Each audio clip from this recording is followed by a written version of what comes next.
this review is going to be a bit of a step out of Nick's comfort zone. It's the Realsee G1. Realsee, quick disclaimer, have sent me this product free of charge to review. So I wanted to share this with you, just give you an idea of what the G1 is, what it can do. As you can see, there's a mobile phone in there. And I'm normally like, oh no. But I must be very, very honest, I've been incredibly impressed with this. As many of you know, I shoot predominantly, in fact 99% using my Sony a7 IV, because a lot of the shoots that I'm doing are for commercial businesses, but the quality that this has produced so far has been very, very, very impressive. So what I wanted to do first of all is just run through what comes in the box. Very, very easy unboxing this is going to be. I don't really like doing unboxings anyway, but that's it. Push that aside. So they send you this nice sort of carry case with it. Just undo that, and we have your normal leaflets and stuff. There's a USB-C to USB-A cable, a quick start guide. They did also send me a tripod, which is not a bad one. It's not the best tripod in the world, but the majority of you are already going to have a tripod. The thing I noticed with this one is that there is quite a big base on here, but we'll cover that in a minute. As to why that doesn't really matter. Get that back in there. What I tend to be using with this, and I'll show you that in a minute, is just a normal light stand. Okay, because I feel that they work a bit better for me. So in here we have, first of all, this little unit here, which is to connect the G1 to. So this basically just screws into your tripod top, so basically the top of my light stand. And I'll show you the setup in a minute and how that all works. And then you have the unit itself. So let me just push this aside. The first thing that struck me with this is the build quality, which is very, very, very impressive. It seems to be a very, very solid unit. This motorized gimbal here is very, very well made. Obviously, you still need to look after it, because anything with a gimbal like this, if it's put in under any strain, can damage the motors and so on and so forth. But you'll see that there are markings on here. So I'm not sure whether, if I just hold this up here, you should see that there's a red dot, and that basically just shows you where to line up your camera on your phone. So what I wanted to do first of all is just go through how this works, how you set it up, and then we'll take a few sample images so you can see this in action, actually taking the photos. And then later on in the video, I just wanted to go through the software that Realsee offer. They do a desktop editing software. And this is primarily, well, no, it is 100% a cloud-based system. So very, very similar, I suppose, in a way to Matterport. So the images that you take with this using your phone, it goes straight into the Realsee system. So you can't use anything like 3D Vista or an external editing software. This is all done through them. However, Realsee are doing a pilot program at the moment for up to 200 people. So what I'm going to do is I'm going to pop a link to that in the description of the video below. When that pilot program is finished, I will remove the link. So if you do look at this video and you don't see the link, that means it's ended. But what they're going to do with that is they're going to offer people the chance to get a Realsee unit and then have unlimited tours and unlimited hosting for the first year, included in the price of the Realsee unit. So, that's really good of them to do that. And you can also use Realsee with a separate device, like a Ricoh Theta Z1. I think some of the Insta360 cameras it works with, you will have to check on their website for the compatibility, or I can put a list of them here somewhere. And you can use your mobile phone without a gimbal as well. I've tried it, and as steady as my hands try to be, I still do see quite a few stitching errors on there. So, you know, you have to hold the phone and then go around like this manually. It's not the best way to use this system at all. But in a pinch, you know, if you want to use it, you can. They have also got another camera called the Gimbal, which is a full all-in-one camera and LiDAR scanning system. So obviously the newer iPhones do have LiDAR on them, but the Gimbal is quite an expensive unit. I think retail price is $5,000. So it's up there with the likes of, you know, Giraffe and BLK and the Leica one and all that sort of stuff. So I see the G1, this unit here, being very popular. It's a really, really nice unit to use. Never thought I'd say that about something like this, but yeah, it really, really has impressed me. So without further ado, let's have a quick look at the setup and how to take some pictures with this. Okay, so what we're going to do is we're just going to set up the G1 on this light stand that I've got here. I like to use a light stand personally because it just makes it, I find them quite stable, and also because this is just a normal sort of Amazon Basics one. But on the bottom here, you can see that you can actually, with this foot put all the way to the bottom, you can create a flat surface. So if you're shooting predominantly on flat surfaces, this is a good way to go. The only time you might come across a couple of issues is if you're in a garden, like shooting on a path that's wonky or something like that. But that's basically where using a ball head comes into play. You'll remember earlier I mentioned that Realsee provides you with a tripod, and the head of the tripod with the, it's got like a sort of a twist and pan head on it, so you can adjust the angle. And the base is quite big, but that doesn't really matter with Realsee, because you'll see when we set this to capture a space, the camera itself doesn't go down, so it's not going to include a massive amount of the nadir shot for you. It's not the end of the world, but yeah, that's probably why you don't really have to concentrate too much on what sort of tripod head you're using. I'm just using this because it's slightly smaller and doesn't get in the way too much. So what I'm going to do first of all is just screw this bit on here, and then all we need to do from there is take the unit itself and then just click it in like so.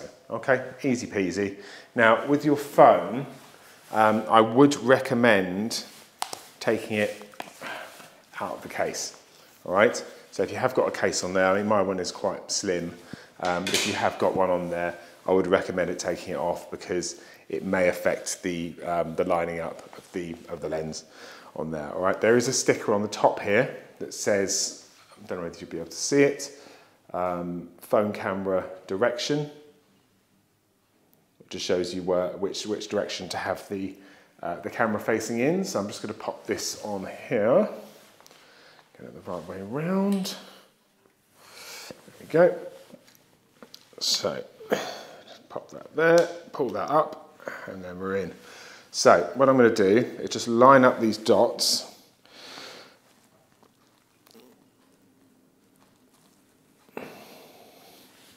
Make sure the phone is in and straight.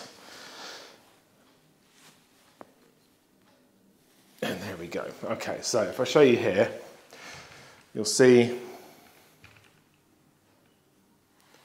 that there's a little red dot here, and then there's another one here, okay? And they need to be lined up with this lens here, okay? So once they're all lined up, you should be ready to rock and roll. So what we need to do is basically turn the unit on. There is a handy little bubble level, by the way, on the top of the unit, which is nice because it will show you whether things are level. And lo and behold, because I'm using the light stand, it is completely dead center, which is good. So, right, this is the one thing I always struggle with. There we go, got my face. We're going to open up the Realsee app. I always make sure this is straight as well, like so. And there we go, it said device connected. So I'm just going to press start. And what I'm going to do, I'm just going to show you an example of how this thing moves. What it does is it does give you kind of a live doll's house on the screen. I'm going to record some of the screen so you can actually have a look and see what that looks like and everything and how the app looks. But if first of all, we'll just show you the action. So you've got a countdown, 5, 4, 3, 2, 1. There we go. What it's doing there is it's capturing the zenith at the top. That is an option you can turn on and off. So you don't have to capture the whole of the zenith if you don't want to. But the option is going to be there for you. I'm going to be in the way of this, but I shouldn't affect things too much. I would normally get out of the way of the camera.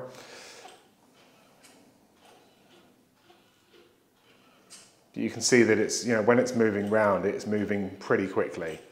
I'm going to do some sample shots without the camera and everything in the room, just so you can see. There we go, so it tells you that the scan's finished, and that's all done. So then what you would do, because this is similar to, I hate to keep using the word Matterport, but you know what I mean. So that when you're creating a 3D doll's house, you then need to move the camera to a closer location, so say a metre or so away, but this does show you a live update of the doll's house, so you can see if you have missed any areas. And it is recommended, if you have got things like doorways, to take a shot inside the doorway as well, just like so. All right, because then that will help you connect to the next room or hallway or whatever it is that you're shooting from there. Once you've finished your scan, then what you would do is you can click on preview if you want to, and it gives you kind of a low resolution preview of the tour, or you can just click finish, give your project a name, and then click on generate VR. What it will do is it will then upload all of the imagery and everything to Realsee, and then they will send you a notification once your tour has been processed, and then you can have a look at it, and then you can publish things from there, and then from there you can log into the desktop software and you can add other bits and pieces into your tour from there. So what we're going to do is we're going to jump onto the computer and we're going to have a quick look at the software, how it all works, and then that will give me a chance to show you an example tour as well. I'm not going to do every single room, just want to give you an idea of how that all gets put together. So let's jump upstairs and go onto the computer.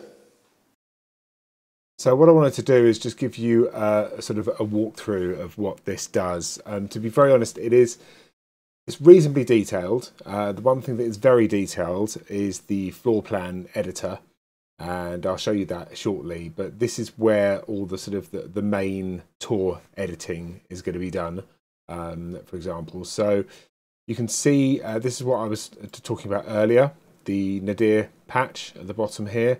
It is quite large, but as I said, that's just the way that the technology works. And you've got your navigation just through here, so you can see it's a nice smooth animation. You can see there, got to be careful of that, very careful of mirrors. Bit of a mistake from my part. I was standing around the corner here, thinking I was not in sight of the camera, but I obviously was. So one thing that I think is really nice is the fact that you can put in labels. So those labels will actually stay in place. You can choose where you want to put them. So I could say, maybe put one over here on the shutters. So it's a text label, and then you drag to set the location. So we could put that on here and say built in shutters.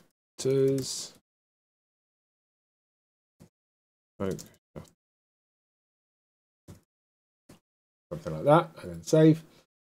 And I think as far as I'm aware, you can add as many of those as you want. And then you've got your basic settings for the tour. So this is the initial view that the tour is going to start on. So you can edit that if you wanted to start the tour in a different room. And then you've got the basic information for the tour itself. Obviously, I'm not going to put any address information and stuff on there.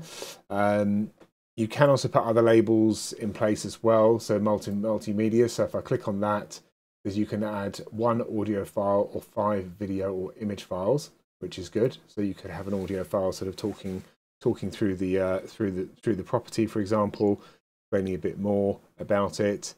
And this shows you where you took all your scans.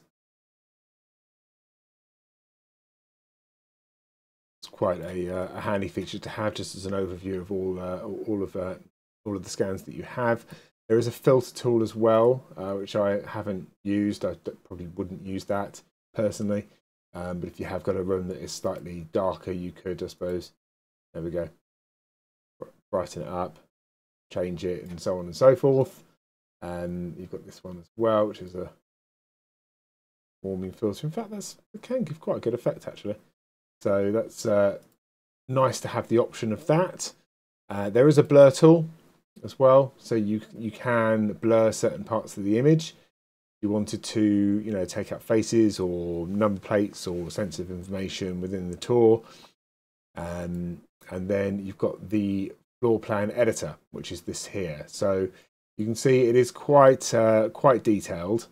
And you've got everything from your floor heights. I haven't set all of this information on here yet. You can see here it says it has got intelligent detection that will basically show you if it notices anything in the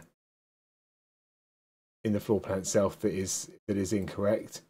But yeah, I think this is sort of moving through this. It's the best thing to do is just to have a play around with it yourselves and just sort of get to grips with exactly how to do it. I mean, to be fair, the floor plan here that it's created just from the LiDAR is pretty accurate. The only thing that it hasn't put in is obviously, you know, things to do with like the property height and so on and so forth. But to be fair, I'm not sure exactly how necessary that is, because the majority of realtors or estate agents will have their own floor plan anyway. So this is maybe just to have within the tour itself. So going through here, we'll just come into the kitchen. The one thing that I did think was quite impressive is probably not so much down to Realsee, but just by taking the 360 images with the iPhone, is that the HDR sort of processing through the camera is pretty impressive. And I mean, the balance of exposure between the outside and the inside here is very good, for such a, you know, compact all-in-one system, to say. So yeah, I mean, we've got other labels in here that I've just added one in there. And so if we copy the link and open it up here, this is the public sort of forward-facing tour that people will see. So you've got Explore at the top. You've then got Floor Plan. So we can click on Floor Plan and up it goes. You've got the floor plan here, which is nice. And then you've got the model. So you can, as normal, you can just move around the model like so. There's a nice sort of compass based on the bottom here. I haven't set the position of that yet, but that's very easy to set in the dashboard. And then you can view all the floors, just the second floor or just the first floor as well. And then if you wanted to come into there, we just click on Explore. We can see here how these labels sort of nicely stick to where you put them, okay, which I think is quite a nice feature, because at the end of the day, you know, we want to have a system that looks aesthetically pleasing for our clients. And I think this is one of the nicest looking overlays or skins, as to call it, that I've seen. So here as well, we have got rulers, so we can show the rulers. Again, the measurements aren't going to be 100% accurate because I haven't set them in the system, but it's I think that would be a very, very quick thing to be able to do. There we can share there's a sharing QR here. You can change the units as well for the measurements. So yeah, I mean it's a really nice overlay that that Realsee have created here. So yeah, and I think you'll agree that with the ease of use of the camera system itself, and the fact that this can also be used with your, I say normal, or other 360 cameras as well, like the Ricoh cameras and the Insta360 1X. I think they're going to be adding more cameras soon as well. So yeah, I mean, I think it's going to be a very popular system. I think especially across the real estate industry, but also commercial uses, potentially building sites, things like that. The potential is huge for this. So yeah, that was just a quick look around the Realsee desktop software, and let's head back for some final thoughts. So there we have it, a quick overlook at the new Realsee G1. As I mentioned earlier on, Realsee are doing a pilot program at the moment for up to 200 people. And so if you are interested in that, then please click on the link in the description below to the form. They will then be in touch with you to give you more details on the pilot scheme. And yeah, I mean, I'm pretty impressed with it, very impressed actually. I can see it being a very good product for people to use, especially in the real estate industry. So yeah, thank you very much for watching as always. And if you haven't subscribed yet, then please do so. And feel free to leave any comments in the comment section below. And I will look forward to doing another video for you soon. Take care.